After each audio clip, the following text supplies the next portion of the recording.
Ito na ang tamang panahon upang mabunyag ang pagkasangkot ng Pangulo sa droga at pilit na itinatago ang kasinungalingan. Pilit na pinagtakpan ng mga PDEA agent at ayaw nilang aminin ang mga ibinunyag ni Jonathan Morales. Nagsabuhatan pa ito at plano nilang ilaglag si Jonathan Morales. Ito ay patungkol sa mga ebidensyang hawak niya laban sa ating Pangulong si Bongbong Marcos Jr. na ito'y nahuli sa iba't ibang lugar na nalulong sa ipinagbabawal na gamot. Kaya sa mga polboronic minions dyan, anong masasabi nyo? Ang sabi nyo ay fake ang mga dokumentong hawak ni Maharlika. Kaya ang masasabi ko sa inyo, bangag rin kayo. Pero talagang napakatapang nitong si Morales. Iginiit niya ang katotohanan. At binunyag pa nito si Francia na dati niyang head na inutusan daw siyang i-deny na lang daw ang lahat upang walang gulo. Kapalit ng posisyon, kaya ang kakapal talaga ng mukha nila. Pero hindi nagpapatinag si Jonathan Morales. Sinupalpal ang mga opisyalis ng PDEA na mukhang pera. Talagang ini-insist niya kung ano ang katotohanan. Kung makikita mo ang mga mata ni Francia na dating boss ni Jonathan Morales ay grabe, napakasinungaling talaga niya. Kitang-kita sa kanyang mga mata kung paano siya magsinungaling. Kaya binuljak ito ni Jonathan Morales sa kasinungalingan niya. At tuwing siya ay sumasagot ay nagkakanda utal-utal at hindi consistent ang kanyang mga sagot. At halatado rin itong si Lasso sa kanyang kasinungalingan. Pero hindi siya nakalusot kay Jonathan Morales at buong tapang na pinasaringan niya ito at naintindihan niya raw kung bakit ito nagsisinungaling na ang bawat kasinungalingan nila ay kapalit ang posisyon at ang pagkain inilatag sa kanilang mga lamesa. Sa pamilya, paano natin marisolba kung ang government officials ay puro kasinungalingan kapalit ng kanilang mga posisyon? Kawawa ang mga taong bayan kapag katulad ni Lasso at Francia ang namumuno sa PDEA. Lahat na lang ay itatago nila. So where is justice now? Mabuti na lang meron tayong matapang na ex-PDEA agent na si Jonathan Morales na buong tapang at walang takot na hinarap ang mga korap na officials na hindi dapat tularan na si Lasso at si Francia. PDEA agents? Your Honor, ako po ay naiintindihan ko po yung kanilang pinanggagalingan at yung kanilang sitwasyon ngayon. Kasi kung sila magsasabi ng totoo, kapalit po yun ng kanilang karir at serbisyo, pagkain po sa kanilang mesa. Naranasan ko po yan nung magsabi ako ng totoo. Ito pong hawak ko na pinagsamang sinumpaang reklamo na inadminister mismo ni Director Gil Pabilona na isang abogado. Kaharap niya yung dalawa pang ahenteng kasama ko. Inireklamo namin yung irregularidad dati sa PDEA. Pero ano nangyari noong panahon niya? Binaliwala nila ito. Binaliwala nila. Matagal nang nangyayari sa PDEA. Kapag ka ikaw, kumalabang ka sa sistema, sigurado malayo mararating mo outside PDEA. Magiging sibilyan ka. Ako naiintindihan ko yung pinanggalingan nito mga kasama ko na ito. Hindi ko po sila masisisi dahil ang mawawala sa kanila yung pagkain sa mesa ng kanilang pamilya. Naranasan ko po yan eh. Naranasan ko po yan. Well, ako po nagtataka po ako kaya po ako lumabas. Gawa ng nananahimik po ako eh. Nadamay po ako dito sa dokumentong pinresinta ng isang vlogger na si Maharlika. Hindi, nananahimik po ako eh. Ang ano ko po dyan, ang tingin ko, nagkaroon po ng hawayan sa loob ng PDEA. Doon po ako nagtataka, ba't ako nadamay dito?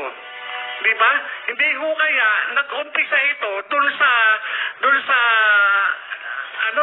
ipinalabas na video doon sa social media na ang involved ay yung tila galit na galit na PDEA Director General. Kasi kung titignan ninyo, yung video, hindi makakalabas ito sa publiko. Kinakailangan puntahan mo pa doon sa NBR para i-download mo mismo yung video.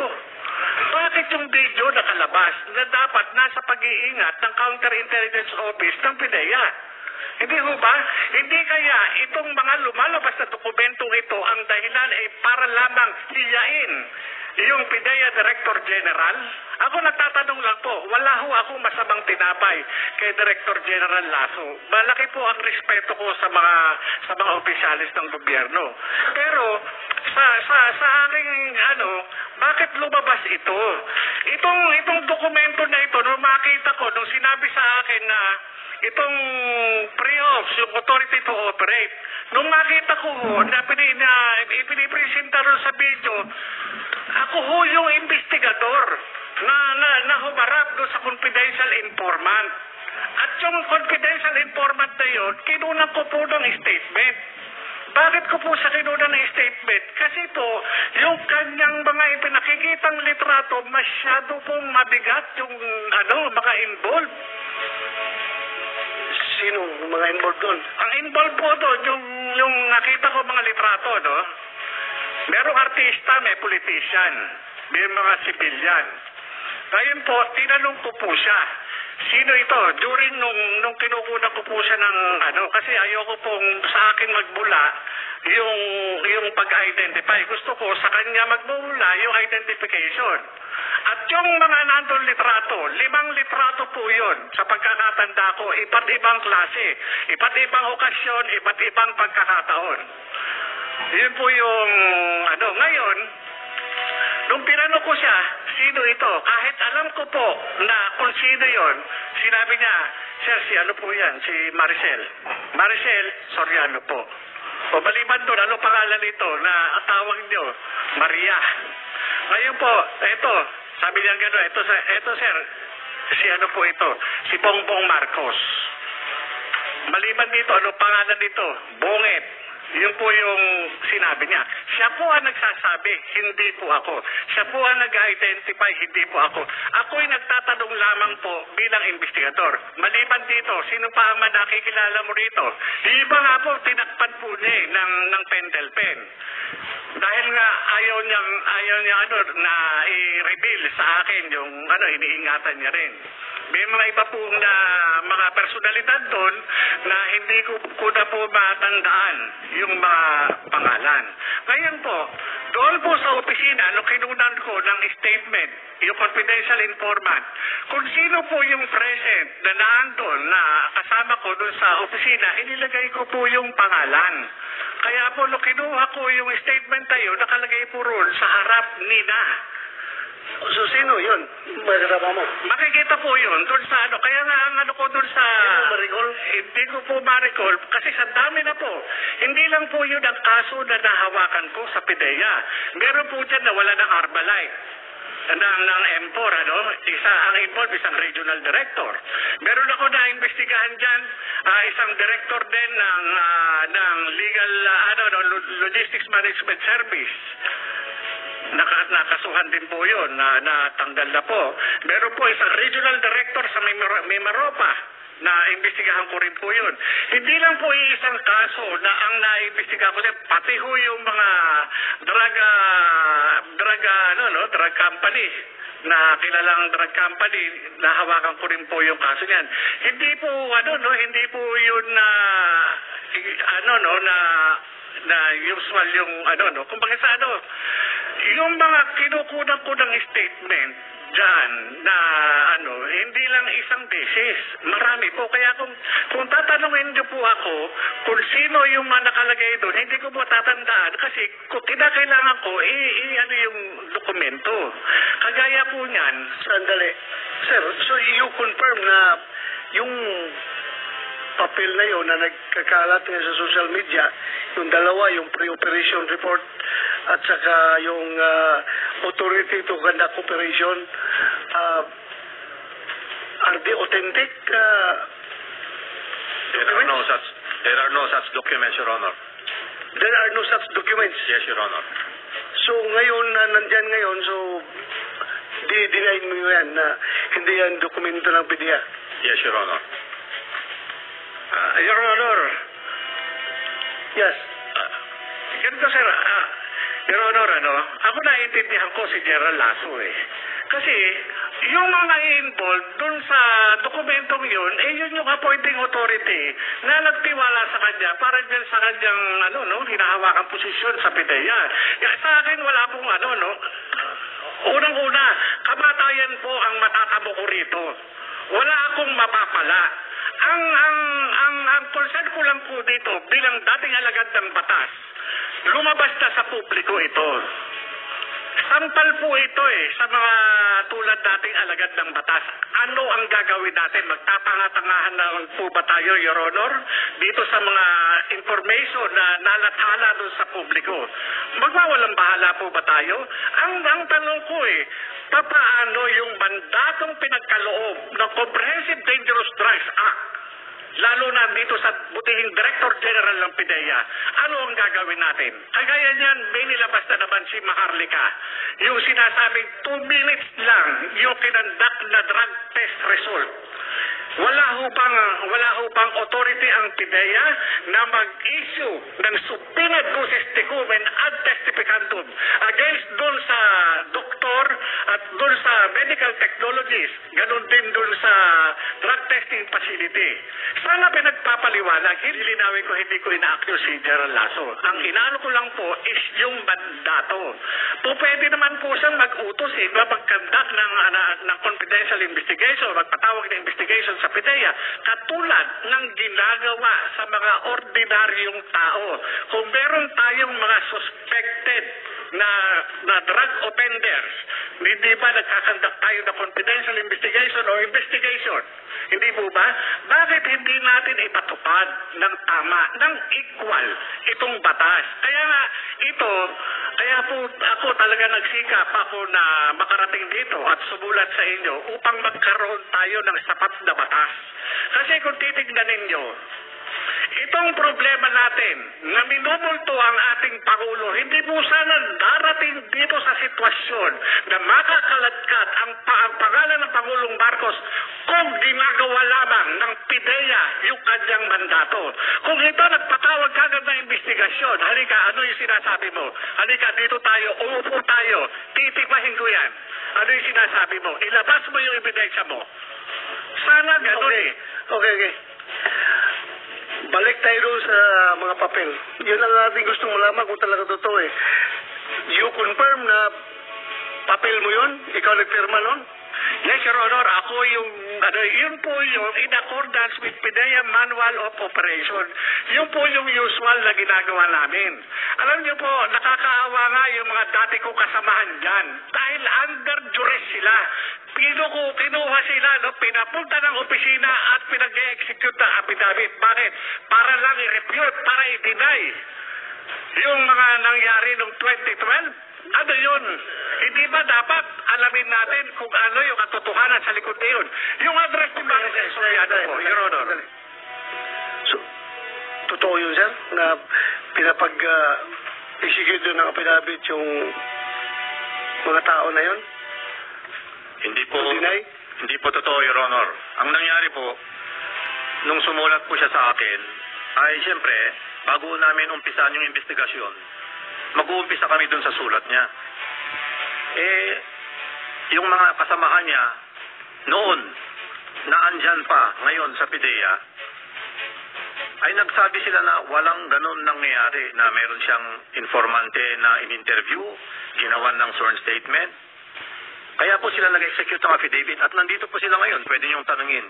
Hindi po namin sila pinersa. And by the way, Your Honor, if I may add, yung sinasabi po niya na hindi siya dismissed from the PNP, meron kaming copy of the orders coming from the Philippine National Police kasi nag-conduct kami ng background check sa kanya and he was really dismissed. Special Orders number 3106 dated November 19, 2008 na appoint po siya 2019. Confirmation of dropping from rules. Paragraph number 4. Dropping from the rules effective August 28, 2008 of PO1 Jonathan A. Morales, 008519 PNP, SPD, Southern Police District, as published in SO number 808346 HSPD dated October 24, 2008, is hereby confirmed.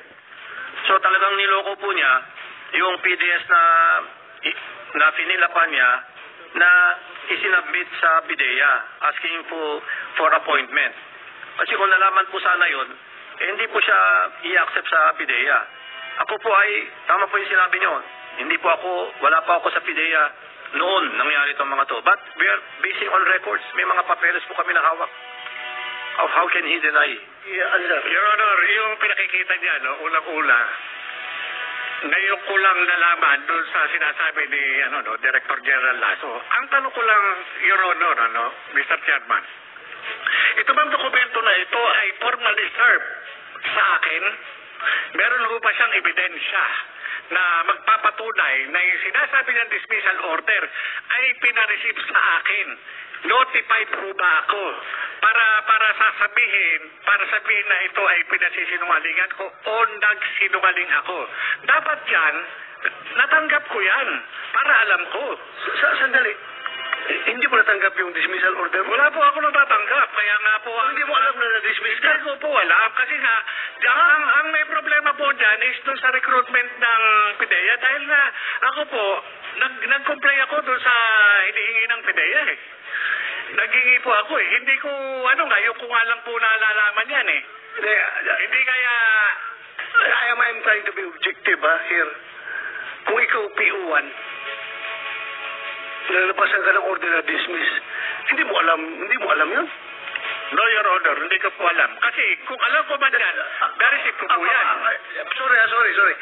As I've said, I'm trying to be objective here, pero parang very irregular na hindi mo alam na dismiss ka na pala serbisyo. Ako forgive me if this comes offensive to you. But para sa akin, PO1 ka, may lumabas na order na dismiss ka, hindi mo alam, tumatanggap ka pa ng sweldo noon after nung lumabas yung order. Kung hindi mo alam ang order, nalaman mo ba na may sweldo ka pa na dumarating? Yes, sir, wala akong, Your Honor, nung nag-apply ako sa PIDEA at pinag-comply naman nila ako dun sa mga requirements, nakapaghingi pa ako ng mga clearance eh. Nakapag-clearance pa po ako. Hindi ako makaka-transfer kung walang clearance na binibigay sa akin ang PNP. Okay. Nag-clearance po ako. Kaya nagtataka ako doon sa pinakikita ni, alam mo, Director General Lasso. Itong hearing natin na ito is very important. Very important ito. Kaya nag-present din sila ng kanilang facts about you or maybe against you. Dahil nga, gusto lang nila to set the record straight. No problem with that. Pinapakinggan ng committee na ito. Pero ang atin talagang pinaka-main objective dito is malaman kung totoo yung dalawang papel na nag-circulate. So sabi nila hindi totoo, sabi mo totoo. Kino-confirm mo na totoo yung papel na yon. Totoo po. At kung ito ay totoo, may sinabi ang PIDEA, sir, this is not in your formis, sabi mo, sa... Yes, Your Honor. Pero yung formis mo is a record of all the plans and operations that we conduct. Ito po ay hinahawakan. It is called the PIDEA Operational Reports and Monitoring Information System. So, kailan ito nag-start, itong system na ito? Anong year? 2014. So yung kaso mo, yung... Your Honor, 2012, wala pa pong ganyan noon. Formis, wala pa noon. Opo, hindi yan eh. Yung sinasabi lang formis, yung wala na ho ako dun eh. Yung Okay. kung yan, kagaya niyan. Your Honor. Yes, sir. Right. Totoo, wala pong formis pa noong 2012. Kaya lang, meron po kaming data monitoring system of the National Operations Center.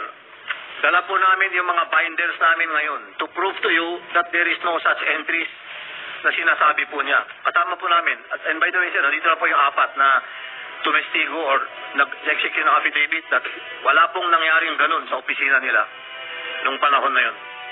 Sino yung apat? Take your seat.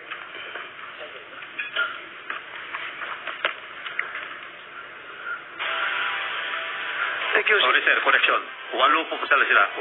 Walo. Jonathan Morales, kilala mo itong 4 na PDEA agents? Your Honor, ako po ay naiintindihan ko po yung kanilang pinanggagalingan at yung kanilang sitwasyon ngayon. Kasi kung sila magsasabi ng totoo, kapalit po yun ng kanilang karir at serbisyo, pagkain po sa kanilang mesa. Naranasan ko po yan nung magsabi ako ng totoo. Ito pong hawak ko na pinagsamang sinumpaang reklamo na inadminister mismo ni Director Gil Pabilona na isang abogado. Kaharap niya yung 2 pang ahenteng kasama ko, inireklamo namin yung irregularidad dati sa PIDEA. Pero ano nangyari noong panahon niya? Binaliwala nila ito. Binaliwala nila. Matagal nang nangyayari sa PIDEA. Kapag ka ikaw, kumalabang ka sa sistema, sigurado malayo mararating mo outside PIDEA. Magiging sibilyan ka. Ako naiintindihan ko yung pinanggalingan ito mga kasama ko na ito. Hindi ko po sila masisisi dahil ang mawawala sa kanila yung pagkain sa mesa ng kanilang pamilya. Naranasan ko po yan eh. Naranasan ko po yan.